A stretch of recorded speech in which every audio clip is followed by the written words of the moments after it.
ಸೀತೆಯ ಪಾತಿವ್ರತ್ಯ.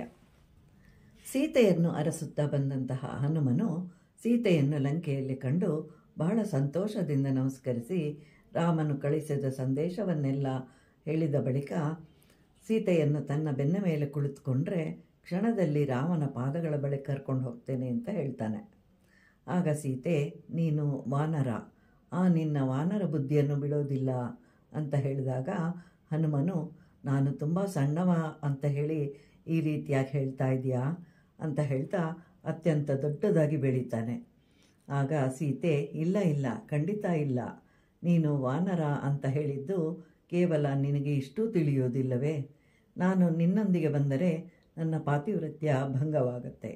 ಎರಡನೆಯದಾಗಿ ರಾಮನ ಅವತಾರವು ವ್ಯರ್ಥವಾಗುತ್ತೆ.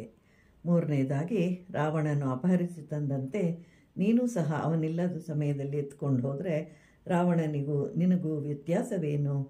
ಅದಕ್ಕಾಗಿ ಹಾಗೆ ಹೇಳಿದ್ದೇನೆ ಹೊರತು ಖಂಡಿತವಾಗಿಯೂ ನಿನ್ನ ಶೌರ್ಯ ಪರಾಕ್ರಮಗಳ ಬಗ್ಗೆ ಸಂಶಯವಿಲ್ಲ. ಯಾಕೆ ಅಂತಂದರೆ 100 ಯೋಜನೆಗಳ ದೂರವನ್ನು ಅತಿಕ್ರಮಿಸಿ ಬರಬೇಕು ಅಂತ ಹೇಳಿದಾಗ ಅತ್ಯಂತ ಶಕ್ತಿಶಾಲಿಯಾಗಿರಬೇಕು ಮತ್ತು ರಾಕ್ಷಸರ ರಾಜಧಾನಿ ಅಂತ ತಿಳಿದೂ ಸಹ ಬರಬೇಕು ಅಂತಂದರೆ ಆತ ಅತ್ಯಂತ ಶೌರ್ಯವಂತನಾಗಿರಬೇಕು. ಆದ್ದರಿಂದ ಈ ವಿಷಯದಲ್ಲಿ ಖಂಡಿತವಾಗಿಯೂ ಸಂಶಯವೇ ಇಲ್ಲ ಅಂತ ಹೇಳ್ತಾಳೆ ಸೀತೆ.